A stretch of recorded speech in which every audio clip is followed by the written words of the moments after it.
Harka fuunee akkam jirtu daawwattoota keenya oduu qabannee dhiyaanneerra oduu har'aa waliin an abdii fiixeeti.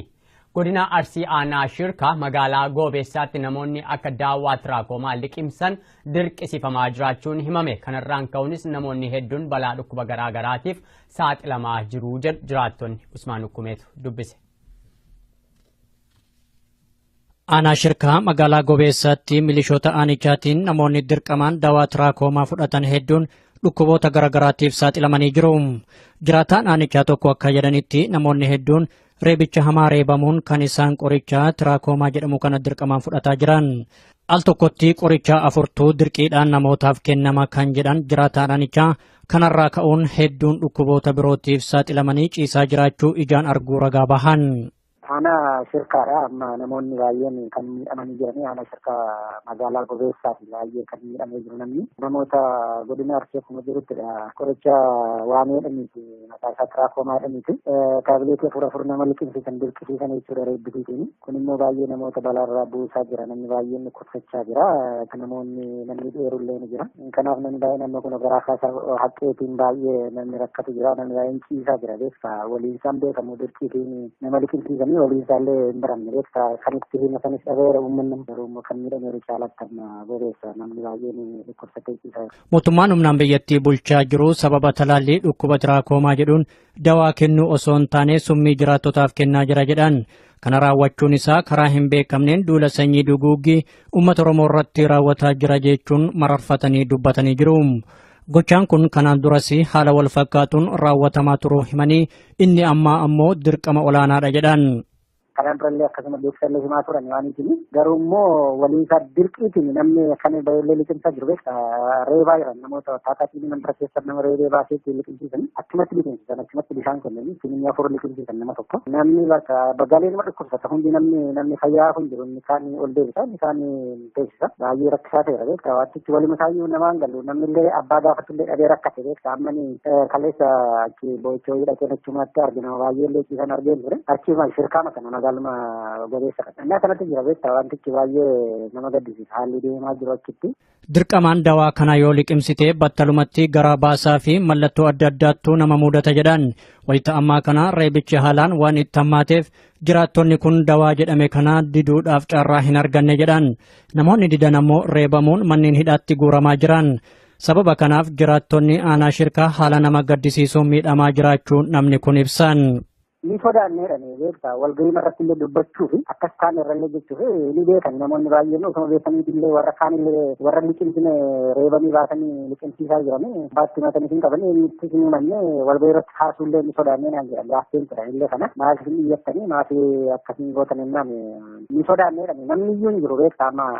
Akka jecha nama kanaatti aanaa san keessatti namoota lubbuun darban awwaalachuun hin danda'amne jedhan sababnis irra hedduun namoota manneen hidhaatti guuramanii jiru. Baay'een isaanii biyyarraa yoo baqatan kanneen hafan ammoo dhukkubaaf saaxilamanii siree gubbaa ciisaa akka jiran dubbatu. Waan si gaddisiisu keessaa kaleessa ammachi namni wayii deemnaan achi deemne namti nama owwaalullee hin jiru akka waan musliimaatti dhiira qofatu deemnee owwaala dubartii qofa qe'ee jira dhiirri hin jiru beekta nama 15 ta'u kan owwaalu nama uummata kana baay'eetu keessaa maal jennaani uummanni kaan mana hidhaa jira inni kaan dhukkubsatee ciisaa jira inni baay'ee si gaddisiisa wanti naannoo sanatti mul'atu gaddisiisaadha wanti jiru hundiyyuu. Dhukkubni jedhamu kun tasuma aanaa san keessatti kan hin mul'anne ta'uu himanii mootummaan ammoo ta'ee jedhee ummatoota biyyattii miidhuuf kana raawwataa jira jedhan wayita lammiilee nagaa haala gaddisiisaa ta'een miidhamaa jiran kanatti qaamni birmatuuf dhabamee hiraarfamaa jiran caalmatti miidhaa kanaaf saaxilamaa kan jiran jiraattota baadiyaa keessa jiraatanidha. Kun ammoo mormiilee kanaan dura achitti geggeeffameerraa haloo bahuu fakkaata jechuun ibsanii jiru. Namti kana waan jiran isaan ammallee haala jiru tasgabbeessinaa yeroo labsii ariifachiisaa kana fayyadamne kan jiru tasgabbeessinaa eenyuun gaafata mana tokko keessa namni 3-4 hidhameera inni kaan du'eera inni kaan mana yaalaa jira eenyutti gaafatta eenyutti himta kan isaan sirreeffachaa jiran amma gararraa ka oduun irra jiru kan gaazexeessitoonni garaagaraa irra waan jiru malee gara baadiyyaa kana keessa ittuu balleessaa uummata kan kana gochaa jira beektaa haalli jiru gaddisiisa kan naannoo baadiyyaa keessa jiru fi kan magaalaa jiru magaalaa wayya garuu baadiyyaa keessa jiru karaa marayyuu manni hidhamaa jira baay'ee kan taane ta'eera jechuuf dandeessa beektaa malee isaan isa gararraa riippoortiif kan odeessuu qofaaf kan isaan hojjetan malee gadi bu'anii dhuguma rakkoo uummataa hiikuu irratti kan isaan xiyyeeffatanii jiranii waan haloo ba'aa jiran fakkaata.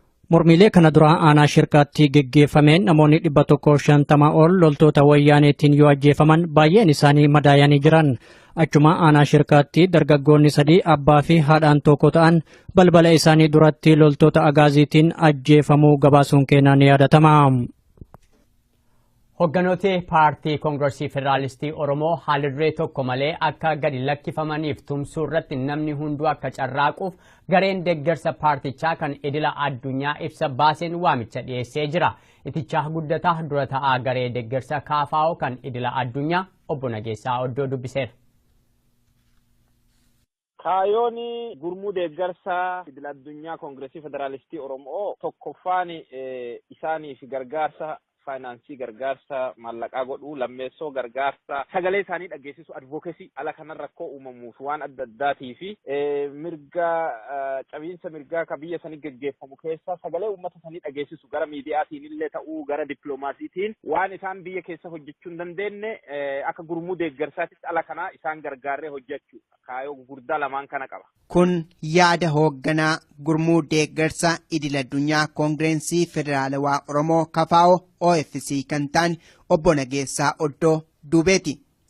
Akka dubbii isaaniitti gurmuun kun kaayyoo fi ergama kabajamni mirga namoomaa fi haqni biyya Itoophiyaa keessatti hojiirra oolchuun gochoota abbaa irrummaa xumuratti gochuuf akka hundeeffamedha. Dabalataanis gama dinagdeen KFO tumsuu hojii hariiroo dippiloomaasii hojjechuu akkasumas marii hawaasaa nama hundaaf banaatee biyyoota alaatti qopheessuudhaan namoota hirmaachisuu irratti kan fuulleffatedha. Waamichi ariifachiisaan gurmuu kanaan ba'e lammiileen hundi sarbaminsa mirga namoomaa mormuudhaan kabajamni mirga namoomaa akka dhugoomuuf tumsuu olaantummaan seeraa akka kabajamuuf sagalee ta'u bulchiinsi gaariin akka dagaaguuf hirree tokkoon dhaabbachuu mirgi bilisaan yaada ofii ibsachuu dhugoomuun ijaarsa dimokiraasii akka hojiitti hiikamu taasisuun yaada ijoo gurmuu kanaati. Hoogganaan gurmuu kanaa obbo Nageessaa Oddoo Duubee waa'ee ibsa ariifachiisaa mudde 10 bara 2016 ba'e kanarratti dubbisneerra. Isaanis yaada rimee ibsichaa akkas jechuun dubbatu. Hawaasa idil addunyaatiif dhiyeessine hawaasa idil addunyaatiif haa dhiyeessinu malee akeekkachiisa mootummaa sanillee fi akeekkachiisaa waan lafa kenne qaba. Hawaasa idil addunyaa yeroo garagaraatitti hammeenya mootummaa sanii dhiittaa mirgaa mootummaan sun geggeessu dhaggee jira. Keessattuu waggaa tokkocha sochii Oromoo waggaa tokko keessa amma ifuufe kana keessatti haala adda addaatiin hubatee jira. Dhaalumattuu dhumarratti amma mootummaan sun sarara diimaa qaxxaamuruudhaan hoogganaa Koongireesii Federaalistii Oromoo Dr. Mararaa yeroo ammaa kana hidhee jira. Ibsi kenna hoogganaa Koongireesii Federaalistii Oromootiif hooggantoota dhaaba sanii akkasuma miseensotaa fi Oromoota biraallee dabalatee hidhamtoota siyaasaatiif furmaanni akka kennamu ka jedhu hawaasi addunyaa dhiibbaa waan kanarratti akka godhu gaafata. Dhugumaa ibsa adda addaa baasanii jiranii ibsi isaan baasan sun gahaa miti. Ibsa san caalaa maallaqa isaanti kennaa jira. Maallaqa kana karraa dhaaban maallaqa irraa dhaabuu qofa don ta'ini gara qoqqobbiititti akka dabranu gara tarkaaffii fudhachuutitti akka dabramu mootummaan gamtaan Awurooppaallee mootummaa Yuunaayitid Isteetillee senaatoroonni gurguddaan ibsa baasanii balaaleffataniirani. Balaaleffachuu fi gocha kana wanni jechuun bira dabree ammoo tarkaaffii fudhachuu qabdanii ka jedhu irratti xiyyeeffateeti ibsa kana baafa. Obbo Nageessaan lammiilee addunyaaf waamicha erga dhiyeessaniin booda sabni Oromoo biyya keessaa fi biyya alaa jiraatanis hanga wayyaaneen aangoorraa kuftuutti garaagarummaa yaadaa fi ilaalchaa moggaatti gadtuudhaan tokkummaadhaan qabsoo isaanii itti fufuu akka qabanis dubbataniiru. Seeruma fi labsellee cabsee jechuudha. Akka shiftaatitti uummata kenna seeraan ala mirga isaa cabsuu qofa donteen uummata lafaa fixaa duguungaa sanyii uummata kennarra geggeessaa ture jira. Amma ammoo uummanni kenna waan kanaaf akka birmatu ka biyya keessaallee ta'ee ka biyya alaa dhimma kanarraa akka birmatu koree tokko dhaabnee jirra. Akka duraanii ibsa baasanii akka dhaaban donteen akka dhiibbaan dhimee itti fuufu godhuuf deemna waan ta'eef uummanni kenna ka alaa kanallee nu hubatee duula nu goonuu nu bira haa dhaabatu. Biyya kennaaf falmachuu akka hin dhiisne hadaraa keessan jechuu barbaanna. Gama biraatiin ammoo hawaasni kenna ka alaalleen humna ofii ka qabu wallaaluu hin qabu humna fi walirra fixachuu hin qabu ka alaanu dhiibuuyyuu ka mirga kenna dhiibuuyyuu ka ummata kenna fixuuyyuu ummata kenna 11,600 way diinee jirra jettee amantee jirti mootummaa wayyaanee hagasi ala amma eegasiin hagasi amantee persentii 10 jechi wanni sun 100 akkasiin hiitee jirtu beekuu qabdu. Duu isaanii kaampii waraanaa xollaayif bakka adda addaatti bofni iddeeti dhumaa jira ummanni keenya. Kanaafuu hawaasi keenya kaalaa waan wal balaaleffachaaf wal keessa oofu kana dhiisee xiyyeeffannaa keenya garasitti deebinee irratti haa hojjannu qabsoo keenya haa finiinsinu jechuu barbaada. Ibsi gurmuu deeggarsa koongireensii federaalawaa Oromoo OFC idila addunyaa mudde 10 bara 2016 sanbata xiqqaa bahe kun akka eeretti namoonni kumaatamni hedduun labsii yeroo muddamaa mootummaan wayyaanee baaseen hidhamaatti akka jiranii fi hedduun ajjeefamaatti jiraachuus saaxilee jira. Kabajamni mirga namoomaa akka biyyattii keessatti mirkanaa'uuf lammiileen addunyaa fi dhaabbileen mirga namoomaa idil addunyaa saba Oromoo fi sablammiilee biyyattii waliin dhaabbachuu qabu jechuunis ibsi kun dabaluun eeree jira. Dhuma irrattis obbo Nageessaan sabnii fi sablammiileen biyyattii hirree tokkoon dhaabbachuun mootummaa wayyaanee ofirraa fonqolchuudhaan walabummaa fi birmadummaa isaanii gonfachuu qabu jechuunis dhaamaniiru. Labsii yeroo muddamaa Itiyoophiyaan onkololeessa 8 bara 2016 labsite hordofuun daandiin balalii xiyyaaraa biyyatti gufuu guddaan akka mudataa jiru maddi oduu Bloomberg gabaase. Bloomberg akka jedhutti biyya beelaaf hiyyummaan maqaan ishee ka'aa ture Itiyoophiyaan yeroo dheeraadhaaf kan ittiin beekamtu milkoomina balalii daandii xiyyaaraa kanaan ture jedha. Itiyoophiyaan biyyi maqaan ishee beelaaf hiyyuma waliin yeroo dheeraadhaaf ka'aa ture daandii balalii xiyyaaraa guddicha akka qabdu eeruun sanarraas bu'aa guddaa argataa turte jedha maddi oduu Bloomberg.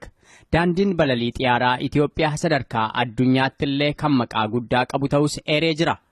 Daandiin balalii xiyyaaraa kun yeroo itti daangaasaa bal'ifatee milkoomna caaluuf kochoo diriirfachuu jalqabutti gaaga'amaa fi hokkara biyyattii keessatti dhalatee lubbuun namoota hedduu hidhattoota mootummaatiin darbuu jalqabuun seenaa milkoomna daandii balalii xiyyaaraa sanaarra cileen gurraachi buufachuu jalqabe akka Bloomberg jedhutti. Tasgabbiin siyaasaa biyyattii mudachuudhaan wal qabatee labsiin yeroo muddamaa mootummaan labse sun ammoo namooti daandii balalii xiyyaaraa Itiyoophiyaatti dhimma ba'an oolee bulee akka hanqatu taasisuu qofaa osoo hin taane akeekkachiisa imala biyyootii lammiilee isaaniif jecha baasan ammoo matumaa daawwattoota gara biyyattiitti imalanis ta'e isaan Itiyoophiyaa keessa qaxxaamuruun daandii balalii biyyattii koranii gara biyyoota biroo dhaqan yaaddoof sodaa keessa gatuutti ka'e.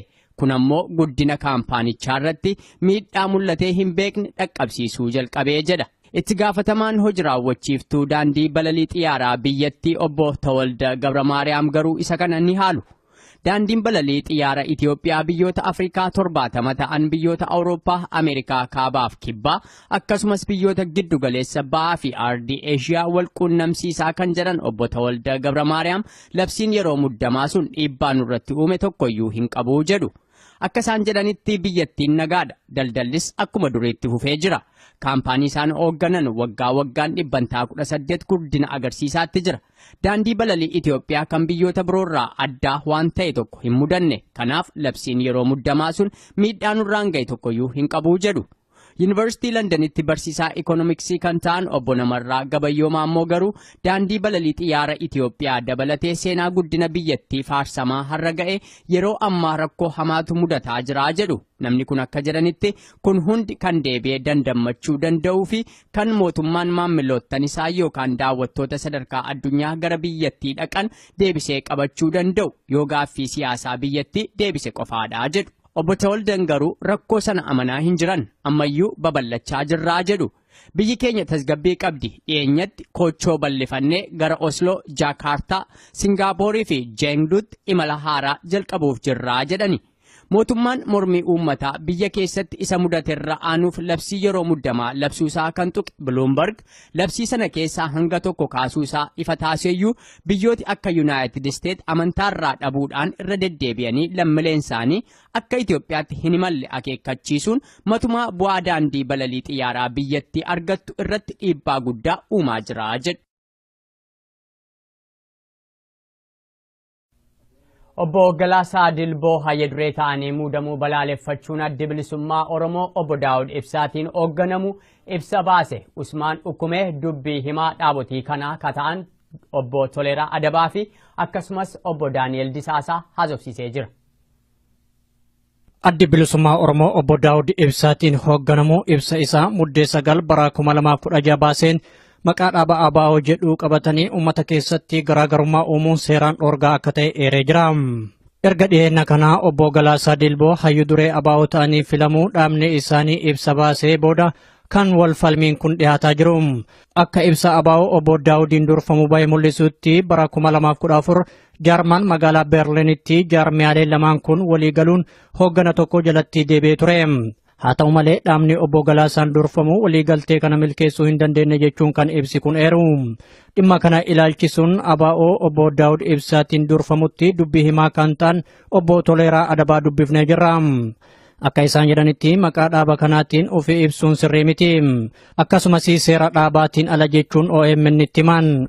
Addi bilisummaa Oromoo qaama ce'umsaa kan jedhu waggaa lamaan duratti bara 2014 walgahii Berliinitti jedhame irratti adda bilisummaa Oromoo waliin wal ta'uudhaani walta'iinsa uumameen guyyaa sanarraa jalqabee akka dhaaba tokko jalatti hoggana tokko jalatti waliin hojjechuuf waltaanee akkasitti deemamaa ture. Warri har'a ka'anii Galaasaa Dilboon durfamanii ibsa baatan kunniin qaama hoggana adda bilisummaa Oromoo ta'anii dirqamni garaagaraa itti kennamee gaafatama adda addaa irra turanii yeroo dheeraa yeroo gabaabaa booda immoo mufii adda addaarraa waa tokko mudatuun ni ture. Isa sana immoo seeraa fi sirnaan furuudhaaf tattaaffii nuti godhamaa jiruu fi gadi ba'anii adda bilisummaa Oromoo jedhanii labsan. Kanaaf maqaa kanaan labsatuun sirrii miti seeraan ala jennee sana balaaleffachuu baafne jechaadha.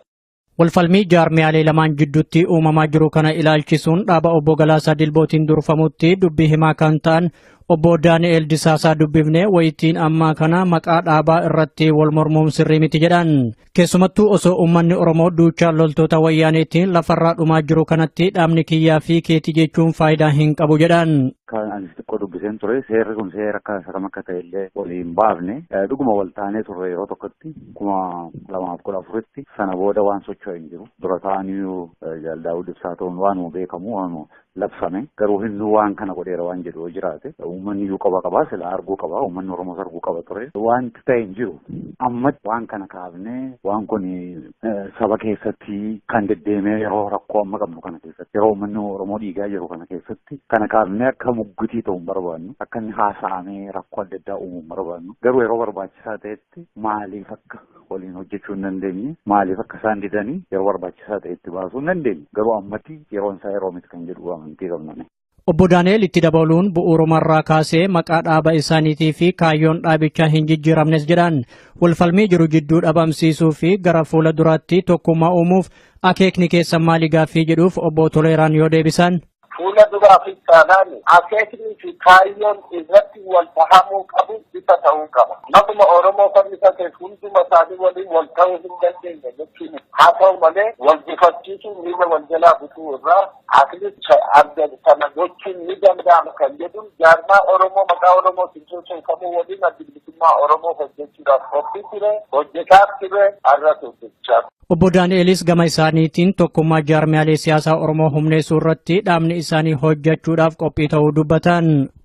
Adda bilisummaa Oromooti. Adda bilisummaa Oromoo miti kan jedhuu fi ammaan duras falma akkasii keessa leennee bira dabarree jirra. Akkuma amma jedhegaa kuni bakka itti uummata Oromootu murteessa kana. Nuyi ammaan duras kan yaalii goonee isaanumaan iyyuu hin waamne kan wajjin jalqabnee fi kanumarraa garuu akkuma uummanni argaa amma jiru kanatti hin barbaanne isaan siquu hin barbaanne. Warra kaan warra jiran ijjiin immoo already haasaayyuu jalqabnee jirra. Kanaaf nuyi ammallee taanaan isaanitti haasa'uudhaaf rakkoo hin qabnu. Garuu hojiin hojjetama dhabuun hin hojjetamuudha. Akkamitti hojjetama akka bilisummaa irratti hojjetamu hin hojjetamuudha dubbiinsa gaaffiinsa malee calluma jedhanii yeroo hundaa nama balaaleffachuu miti. Nuyi namni Oromoodhaaf hin dhiiga jedhu namni Oromoodhaaf Oromoo miidhamaa jiru kanaaf hin dhaabbadda jedhe yoo jiraate isa alattillee warra maqaa adda bilisummaa Oromoodhaatu alattillee waliin hojjechuudhaaf qophiidha. Filannoo biyyoolessaa Gaambiyaatiin wal qabatee pireezidantiin Naayijeeriyaa Muhammadu Buhaarii fi hoogganooti Afrikaa dhihaa nama aangootti cichan jedhaman Yaayyaa Jaamee akka aangoo gadi dhiisaniif jaarsummaaf gara Gaambiyaatti imalaa jiraachuun isaanii himame.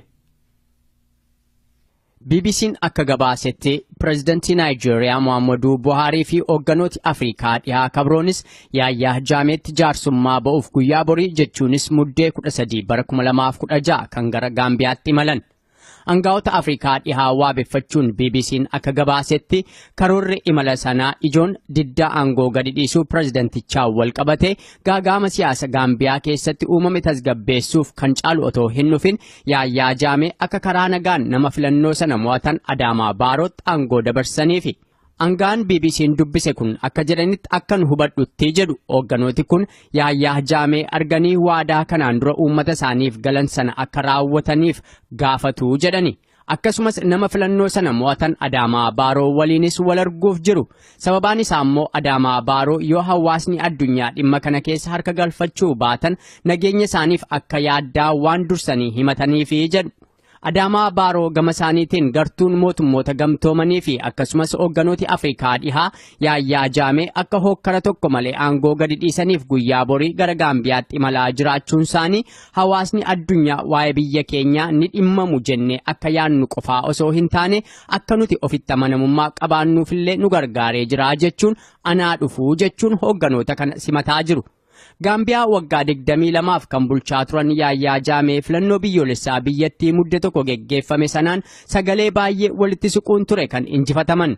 Gaambiyaa waggaa 22 guutuu kan bulchan Yaayyaa Jaamee filannoo baay'ee falmisiisaa fi hokkaraan guute sana yoo mo'ataman namoota baay'eetu rifate. Namooti waggaa 22 guutuu sirna sana jala turaniif ba'een filannoo sanaa ni jijjiiramaa jedhanii tasayyaanne ture. Akka hoogganaan koomishinii filannoo biyyattii Aleemoo Maarje'ee je'anii turanitti Yaayyaa Jaamee jalqaba ba'ii filannoo sana amananii fudhachuudhaaf mamanii turani. Booda garuu amananii fudhachuu isaaniiti kan isaan dubbatan. Kun hoogganoota Afrikaa hundaaf fakkeenya guddaa ta'uu qabaa jechuun hawaasni addunyaa otoo haasa'ee afaan keessaa hin fixatin Yaayyaa Jaamee filannoo sana amananii fudhachuu didanii odeeffannoon jedhu dhaga'amuu jalqabe.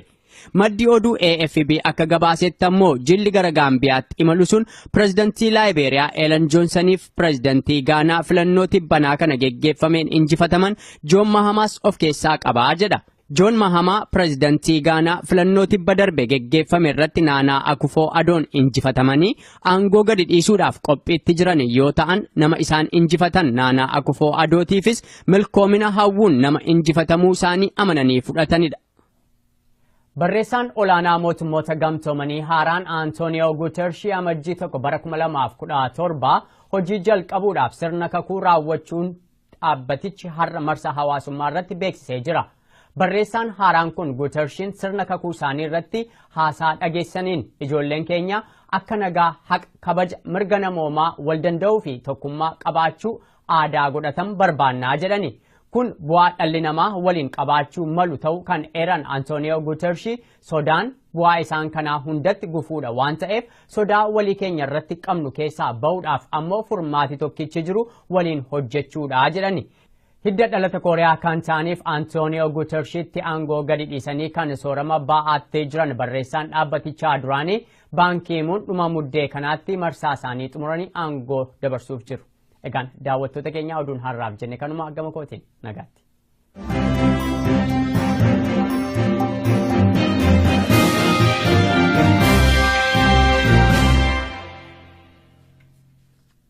Warri OMN'n karaa bilbilaatiin hordoftan lakkoofsi kanaan dura ittiin hordofaa turtan jijjiiramuusaa isin beeksifna.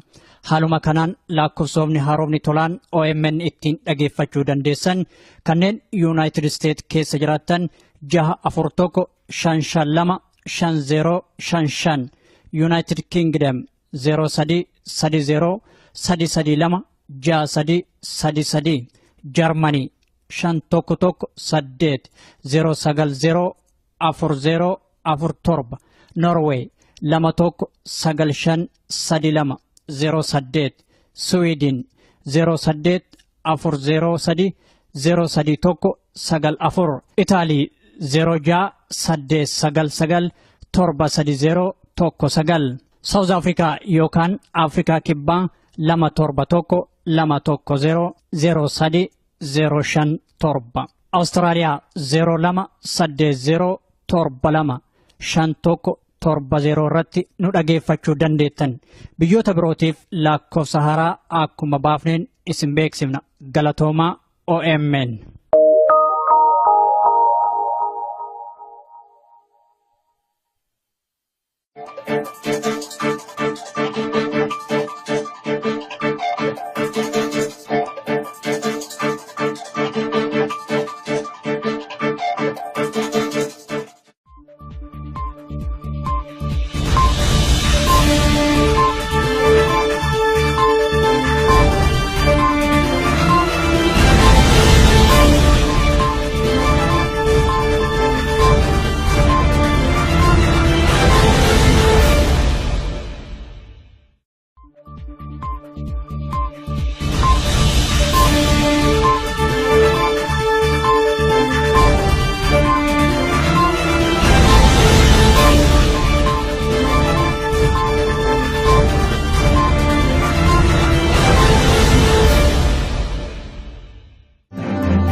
Harka fuunee akkam jirtu daawwattoota keenya oduu qabannee dhiyaanneerra oduu har'aa waliin an abdii fiixeeti. Godina Arsii Aanaa Shirkaa magaalaa Goobeessaatti namoonni akka daawwaa tiraakomaa liqimsan dirqisiifamaa jiraachuun himame. Kanarraan ka'uunis namoonni hedduun balaa dhukkuba garaagaraatiif saaxilamaa jiru jedhu jiraattonni. Usmaan Ukkumeetu dubbise. Aanaa Shirkaa magaalaa Goobeessaatti milishoota aanichaatiin namoonni dirqamaan daawwaa tiraakomaa fudhatan hedduun dhukkuboota garaagaraatiif saaxilamanii jiru. Jiraataan aanichaa tokko akka jedhanitti namoonni hedduun reebicha hamaa reebamuun kan isaan qoricha tiraakomaa jedhamu kana dirqamaan fudhataa jiran. Al tokkotti qoricha 4 dirqiidhaan namootaaf kennama kan jedhan jiraataan aanichaa kanarraa ka'uun hedduun dhukkuboota birootiif saaxilamanii ciisaa jiraachuu ijaan arguu ragaa bahan. Aanaa Shirkaadha amma namoonni baay'een kan miidhamanii jiranii aanaa Shirkaa magaalaa Goobeessaati baay'ee kan miidhamee jiru namni namoota godina Arsii akkuma jiruttidha qoricha waan jedhaniiti maqaa isaa tiraakomaa jedhaniiti taabileetii 4 nama liqimsiisan dirqisiisan jechuudha reebbisiitiin kun immoo baay'ee namoota balaarraa buusaa jira namni baay'een kuffachaa jira namni dheerullee ni jira kanaaf namni baay'ee nama kun garaa kaasaa haqqeetiin baay'ee namni rakkatu jira namni baay'een ciisaa jira beektaa waliin isaan beekamu dirqiitiin nama liqimsiisan waliinsaallee hin baramne beektaa kan itti himasanis dhabeera uummanni garuu kan miidhameeru caalatti amma Goobeessa namni baay'een dhukkubsatee ciisaa. Mootummaan humnaan biyyattii bulchaa jiru sababa talaallii dhukkuba tiraakomaa jedhuun dawaa kennuu osoo hin taane summii jiraattotaaf kennaa jira jedhan. Kana raawwachuun isaa karaa hin beekamneen duula sanyii duguuggii uummata Oromoo irratti raawwataa jira jechuun mararfatanii dubbatanii jiru. Gochaan kun kanaan duras haala wal fakkaatuun raawwatamaa turuu himanii inni ammaa ammoo dirqama olaanaadha jedhan. Kanaan durallee akkasuma beeksisallee himaa turan waan ittiin garuu immoo waliinsaa dirqiitiin namni kan baay'ee liqimsaa jiru beektaa reebaa jiran namoota taataatiin mandara keessatti nama reebee baaseetti liqimsiisan achumatti liqimsiisan achumatti bishaan kennanii finni 4 liqimsiisan nama tokko namni bakka bagaalee nama dhukkubsata hundi namni fayyaa kun jiru isaan ol deebisa isaan teessisa baay'ee rakkisaa ta'eera beektaa waantichi walima isaayyuu namaan galu namnillee abbaa gaafatullee dhabee rakkate beektaa ammani kaleessa achi boo'ichoo hidhatee achumatti argina baay'ee leechisan argeen ture achuma Shirkaa makana galma Goobeessa kan kanatti jira beektaa wantichi baay'ee nama gaddisiisa haalli deemaa jiru achitti. Dirqamaan dawaa kana yoo liqimsite battalumatti garaa baasaa fi mallattoo adda addaattuu nama mudata jedhan wayita ammaa kana reebichi haalaan waan itti hammaateef jiraattonni kun dawaa jedhame kana diduudhaaf carraa hin arganne jedhan namoonni didan ammoo reebamuun manneen hidhaatti guuramaa jiran. Sababa kanaaf jiraattonni aanaa Shirkaa haala nama gaddisiisuun miidhamaa jiraachuu namni kun ibsan. Ni sodaanneedhani beektaa walgahii irratti illee dubbachuu fi akkas kaan irrallee jechuuf ni beekan namoonni baay'een osoo beekanii illee warra kaanillee warra liqimsine reebanii baasanii liqimsiisaa jiranii baatti matanii hin qaban eenyutti hin himannee walgahii irratti kaasuullee ni sodaannee naan jedhan. Umuratti gochuuf akka hundeeffamedha. Dabalataanis gama dinagdeen kafaa'oo tumsuu hojii hariiroo dippiloomaasii hojjechuu akkasumas marii hawaasaa nama hundaaf banaatee biyyoota alaatti qopheessuudhaan namoota hirmaachisuu irratti kan fuulleffatedha. Waamichi ariifachiisaan gurmuu kanaan ba'e lammiileen hundi sarbaminsa mirga namoomaa mormuudhaan kabajamni mirga namoomaa akka dhugoomuuf tumsuu olaantummaan seeraa akka kabajamuuf sagalee ta'u bulchiinsi gaariin akka dagaaguuf hirree tokkoon dhaabbachuu mirgi bilisaan yaada ofii ibsachuu dhugoomuun ijaarsa dimokiraasii akka hojiitti hiikamu taasisuun yaada ijoo gurmuu kanaati. Hoogganaan gurmuu kanaa obbo Nageessaa Oddoo Duubee waa'ee ibsa ariifachiisaa mudde 10 bara 2016 bahe kanarratti dubbisneerra. Isaanis yaada rimee ibsichaa akkas jechuun dubbatu.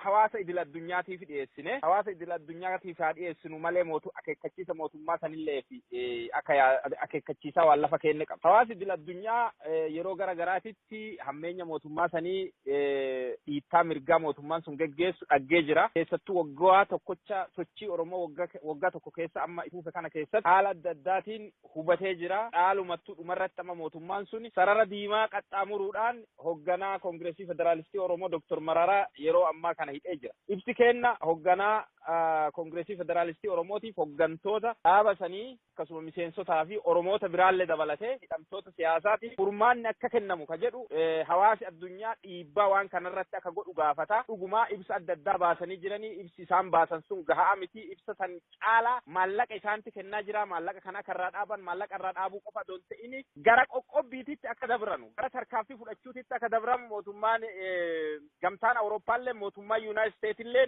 senaatoroonni gurguddaan ibsa baasanii balaaleffatanii balaaleffachuu fi gocha kana wanni jechuu bira dabree ammoo tarkaanfii fudhachuu qabdanii ka jedhu irratti xiyyeeffateeti ibsa kana baafu. Obbo Nageessaan lammiilee addunyaaf waamicha erga dhiyeessaniin booda sabni Oromoo biyya keessaa fi biyya alaa jiraatanis hanga wayyaaneen aangoorraa kuftuutti garaagarummaa yaadaa fi ilaalchaa moggaatti gadtuudhaan tokkummaadhaan qabsoo isaanii itti fufuu akka qabanis dubbataniiru. Seeruma fi labsellee cabsee jechuudha. Akka shiftaatitti uummata keenya seeraan ala mirga isaa cabsuu qofa donteen uummata lafaa fixaa duguungaa sanyii uummata keenyarra geggeessaa ture jira. Amma ammoo uummanni keenya waan kanaaf akka birmatu ka biyya keessaallee ta'ee ka biyya alaa dhimma kanarraa akka birmatu koree tokko dhaabnee jirra. Akka duraanii ibsa baasanii akka dhaaban donteen akka dhiibbaan dhimee itti fufu godhuuf deemna waan ta'eef uummanni keenya ka alaa kanallee nu hubatee duula nu goonuu nu bira haa dhaabatu. Biyya keenyaaf falmachuu akka hin dhiisne hadaraa keessan jechuu barbaanna. Gama biraatiin ammoo hawaasni keenya ka alaalleen humna ofii ka qabu wallaaluu hin qabu humna fi walirra fixachuu hin qabu ka alaanu dhiibuuyyuu ka mirga keenya dhiibuuyyuu ka ummata keenya fixuuyyuu ummata keenya 11,600 wayi hiinee jirra jettee amantee jirti mootummaa wayyaanee hagasii ala amma eegasiin hagati amantee persentii 10 jechuun wanni sun 100 akkasiin hiitee jirtu beekuu qabdu. Hedduu isaanii kaampii waraanaa xollaa fi bakka adda addaatti bofni iddeeti dhumaa jira ummanni keenya. Kanaafuu hawaasi keenya ka alaa waan wal balaaleffachaaf wal keessa oofu kana dhiisee xiyyeeffannaa keenya garasitti deebinee irratti haa hojjannu qabsoo keenya haa finiinsinu jechuu barbaada. Ibsi illee kana maaliif hin iyyattanii maaliif akkasiin gootan ni sodaanneedha namni iyyuu hin jiru beektaa. Akka jecha nama kanaatti aanaa san keessatti namoota lubbuun darban awwaalachuun hin danda'amne jedhan sababnis irra hedduun namoota manneen hidhaatti guuramanii jiru. Baay'een isaanii biyyarraa yoo baqatan kanneen hafan ammoo dhukkubaaf saaxilamanii siree gubbaa ciisaa akka jiran dubbatu. Waan si gaddisiisu keessaa kaleessa ammachi namni wayii deemnaan achi deemne namti nama owwaalullee hin jiru. Akka waan musliimaatti dhiira qofatu deemee owwaala. Dubartii qofa qe'ee jira dhiirri hin jiru beekta. Nama 15 hin ta'u kan owwaalu nama uummata kana baay'eetu keessaa maal jennaani uummanni isaan mana hidhaa jira isaan kursatee ciisaa jiran baay'ee si gaddisiisa. Wanti naannoo sanatti mul'atu gaddisiisaadha wanti jiru hundiyyuu. Dhukkubni jedhamu kun tasuma aanaa san keessatti kan hin mul'anne ta'uu himanii mootummaan ammoo ta'ee jedhee ummatoota biyyattii miidhuuf kana raawwataa jira jedhan. Wayita lammiilee nagaa haala gaddisiisaa ta'een miidhamaa jiran kanatti qaamni birmatuuf dhabamee hiraarfamaa jiran. Caalmatti miidhaa kanaaf saaxilamaa kan jiran jiraattota baadiyaa keessa jiraatanidha.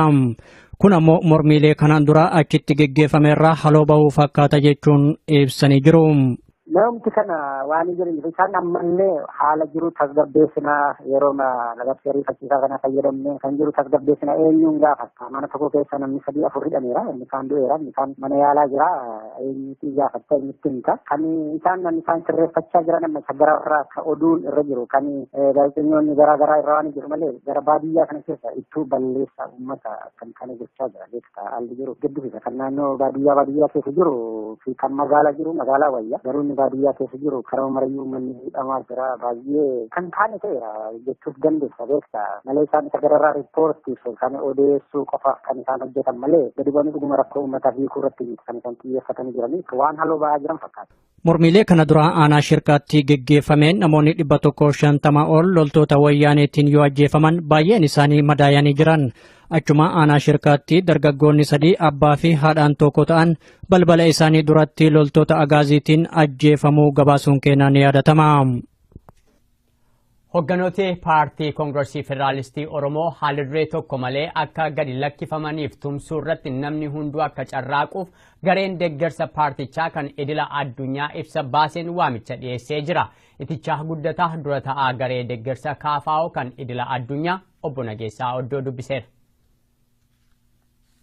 Kaayoon gurmuu deeggarsa idila addunyaa Koongireesii Federaalistii Oromoo tokkoffaan isaaniif gargaarsa faayinaansii gargaarsa maallaqaa godhuu lammeessoo gargaarsa sagalee isaanii dhageessisu advokeesii ala kanan rakkoo uumamuuf waan adda addaatii fi mirga cabiinsa mirgaa ka biyya sanii geggeeffamu keessa sagalee uummata sanii dhageessisu gara miidiyaatiin illee ta'uu gara dippiloomaasiitiin waan isaan biyya keessa hojjechuu hin dandeenye akka gurmuu deeggarsaatitti ala kanaa isaan gargaaree hojjechuu kaayoo gurguddaa lamaan kana qaba. Kun yaada hoogganaa gurmuu deeggarsa idil addunyaa Koongireesii Federaalawaa Oromoo KFO OFC kan ta'an obbo Nageessaa Oddoo Duubeeti.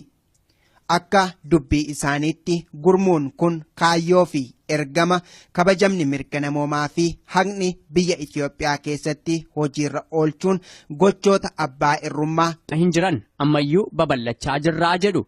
Biyyi keenya tasgabbii qabdi dhiyeenyatti kochoo bal'ifannee gara Osloo, Jaakaartaa, Singaaporii fi Jeengduutti imala haaraa jalqabuuf jirraa jedhani. Mootummaan mormii uummataa biyya keessatti isa mudaterra aanuuf labsii yeroo muddamaa labsuusaa kan tuqe Bloomberg labsii sana keessaa hanga tokko kaasuusaa ifa taaseyyuu biyyooti akka United States amantaarraa dhabuudhaan irra deddeebi'anii lammiileen isaanii akka Itoophiyaatti hin imalle akeekkachiisuun matumaa bu'aa daandii balalii xiyyaaraa biyyattii argattu irratti dhiibbaa guddaa uumaa jira jedhu. Obbo Galaasaa Dilboo hayya duree ta'anii muudamuu balaaleffachuun addi bilisummaa Oromoo obbo Daawud Ibsaatiin hoogganamu ibsa baase. Usmaan Ukkumee dubbii himaa dhaabotii kanaa kata'an obbo Toleeraa Adabaa fi akkasumas obbo Daani'el Disaasaa haasofsiisee jira. Addi bilisummaa Oromoo obbo Daawud Ibsaatiin hoogganamu ibsa isaa muddee 9 bara 2016 baaseen maqaa dhaaba ABO jedhu qabatanii uummata keessatti garaagarummaa uumuun seeraan dhoorgaa akka ta'e eeree jira. Erga dhiyeenya kanaa obbo Galaasaa Dilboo hayyu duree ABO ta'anii filamuu dhaabni isaanii ibsa baasee booda kan wal falmiin kun dhiyaataa jiru. Akka ibsa ABO obbo Daawudiin durfamu bahe mul'isutti bara 2014 Jaarman magaalaa Berliinitti jaarmiyaalee lamaan kun walii galuun hooggana tokko jalatti deebi'ee ture. Haa ta'u malee dhaabni obbo Galaasaan durfamu waliigaltee kana milkeessuu hin dandeenye jechuun kan ibsi kun eeru. Dhimma kana ilaalchisuun ABO obbo Daawud Ibsaatiin durfamutti dubbii himaa kan ta'an obbo Toleeraa Adabaa dubbifnee jirra. Akka isaan jedhanitti maqaa dhaaba kanaatiin ofii ibsuun sirrii miti. Akkasumas seera dhaabaatiin ala jechuun OMN itti himan. Addi bilisummaa Oromoo qaama ce'umsaa kan jedhu waggaa lamaan duratti bara 2014 walgahii Berliinitti jedhame irratti adda bilisummaa Oromoo waliin walga'uudhaan walgahiinsa uumameen guyyaa sanarraa jalqabee akka dhaaba tokko jalatti hoggana tokko jalatti waliin hojjechuuf waltaanee akkasitti deemamaa ture. Warri har'a ka'anii Galaasaa Dilboon durfamanii ibsa baatan kunniin qaama hoggana adda bilisummaa Oromoo ta'anii dirqamni garaagaraa itti kennamee gaafatama adda addaa irra turanii yeroo dheeraa yeroo gabaabaa boodammoo mufii adda addaarraa waa tokko tokko mudatuun ni ture. Isa sadammoo seeraa fi sirnaan furuudhaaf tattaaffii nutuu godhamaa jiruufi gadi ba'anii adda bilisummaa Oromoo jedhanii labsan. Kanaaf maqaa kanaan labsatuun sirrii miti seeraan ala jennee sana balaaleffachuu baafne jechaadha. Walfalmii jaarmiyaalee lamaan jidduutti uumamaa jiru kana ilaalchisuun dhaaba obbo Galaasaa Dilbootiin durfamutti dubbii himaa kan ta'an obbo Daani'el Disaasaa dubbifnee wayitiin ammaa kana maqaa dhaabaa irratti wal mormuun sirrii miti jedhan. Keessumattuu osoo uummanni Oromoo duuchaan loltoota wayyaaneetiin lafarraa dhumaa jiru kanatti dhaabni kiyyaa fi keetii jechuun faayidaa hin qabu jedhan. Kan anis xiqqoo dubbiseen ture seerri kun seera akka ta'e illee waliin baafne dhuguma wal taanee turre yeroo tokkotti 2014tti sana booda waan socho'e hin jiru. Dura ta'anii Daawud Ibsaa ta'uun waanuma beekamu waanuma labsame garuu hin waan kana godheera waan jedhu jiraate uummanni. Gurmuu deeggarsa koongireensii federaalawaa Oromoo OFC idil addunyaa mudde 10 bara 2016 sanbata xiqqaa bahe kun akka eeretti namoonni kumaatamni hedduun labsii yeroo muddamaa mootummaan wayyaanee baaseen hidhamaatti akka jiranii fi hedduun ajjeefamaatti jiraachuus saaxilee jira. Kabajamni mirga namoomaa akka biyyattii keessatti mirkanaa'uuf lammiileen addunyaa fi dhaabbileen mirga namoomaa idil addunyaa saba Oromoo fi sab-lammiilee biyyattii waliin dhaabbachuu qabu jechuunis ibsi kun dabaluun eeree jira. Dhuma irrattis obbo Nageessaan sabnii fi sab-lammiileen biyyattii hirree tokkoon dhaabbachuun mootummaa wayyaanee ofirraa fonqolchuudhaan walabummaa fi birmadummaa isaanii gonfachuu qabu jechuunis dhaamaniiru. Labsii yeroo muddamaa Itiyoophiyaan onkololeessa 8 bara 2016 labsite hordofuun daandiin balalii xiyyaaraa biyyatti gufuu guddaan akka mudataa jiru maddi oduu Bloomberg gabaase. Bloomberg akka jedhutti biyya beelaaf hiyyummaan maqaan ishee ka'aa ture Itiyoophiyaan yeroo dheeraadhaaf kan ittiin beekamtu milkoomina balalii daandii xiyyaaraa kanaan ture jedha. Itiyoophiyaan biyyi maqaan ishee beelaaf hiyyuma waliin yeroo dheeraadhaaf ka'aa ture daandii balalii xiyyaaraa guddicha akka qabdu eeruun sanarraas bu'aa guddaa argataa turte jedha maddi oduu Bloomberg. Daandiin balalii xiyyaaraa Itiyoophiyaa sadarkaa addunyaatti illee kan maqaa guddaa qabu ta'us eeree jira.